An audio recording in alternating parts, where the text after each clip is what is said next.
Lamun teu apal aturan,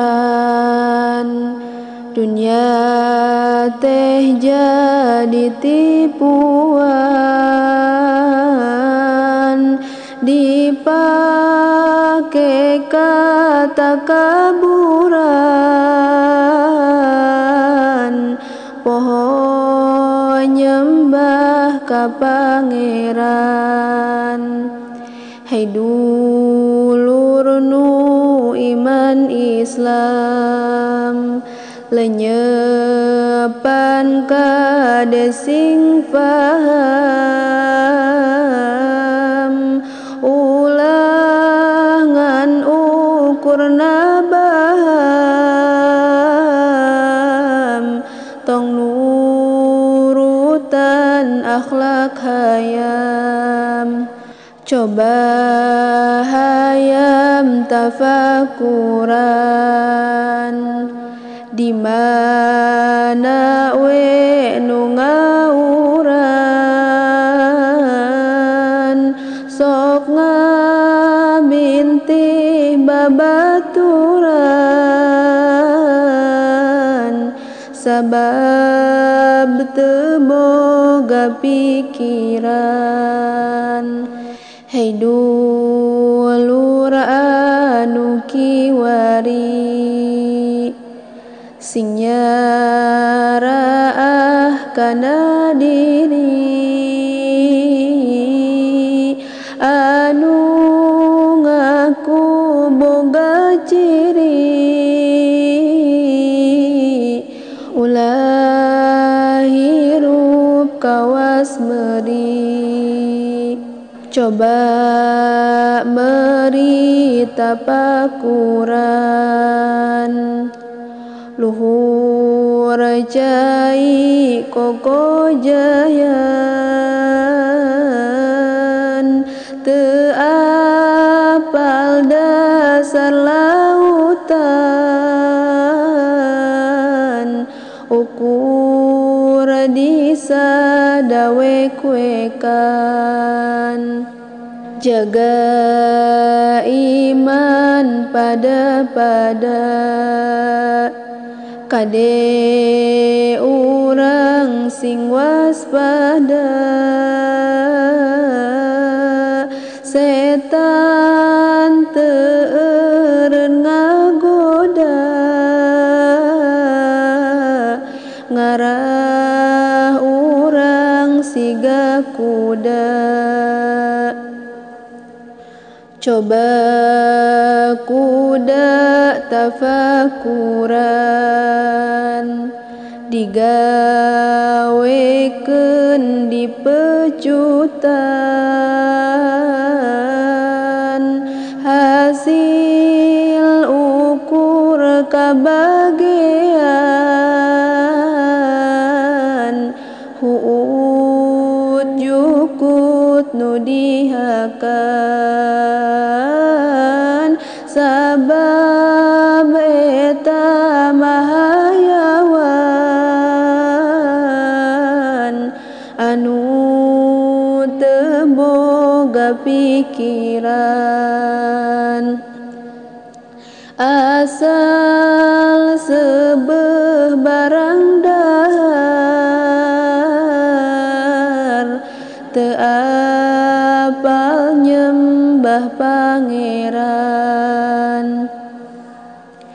Sanajan kitu teu salah, sabab teu wajib ibadah,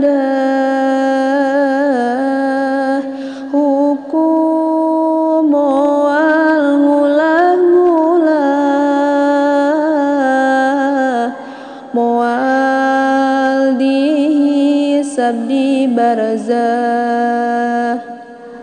Pantes kituna teh sato, kade tong dialap contoh,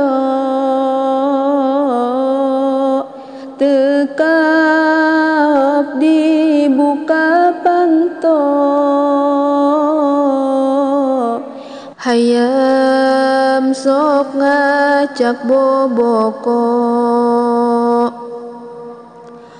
urang kudu ati-ati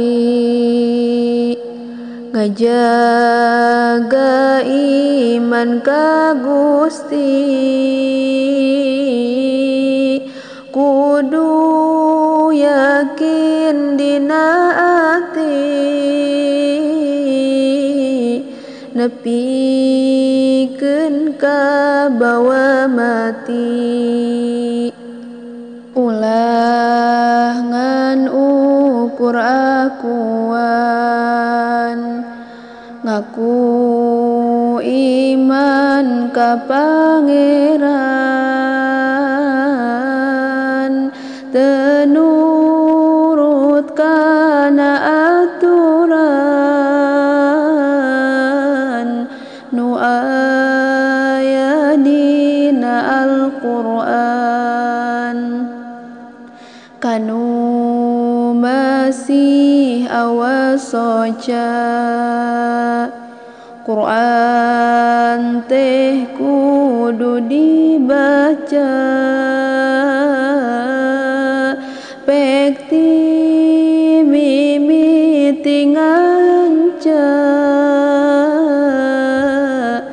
pake enteng kawas kaca ari Quran teh pituduh kernu anom anu sepuh juzna ayat 30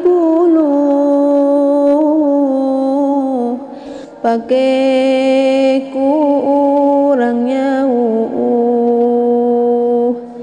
hampir tiap-tiap ayat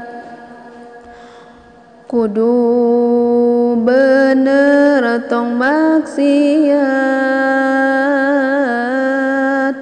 kalayan seriwayat ancaman tara ibadat Al-Qur'an teh bacaan eta wahyu ti Pangeran anu nampi nabi pisan eta pangsaena pisan anu kacida tawadhu dihina ku jalma bodoh tetep anjeunna mah ridho nampi rupi-rupi kodok lalakona perihatin nyaahna ka fakir miskin dilahir dugi ka batin sobatna para solihin anjeunna nabi dirahmat kacidanya ka umat bade maparin syafaat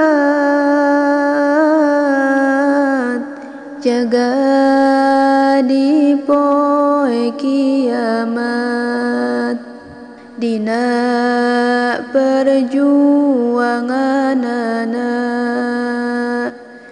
wal kaetang seueurna geuning nugi ka ayeuna manfaat sateterasna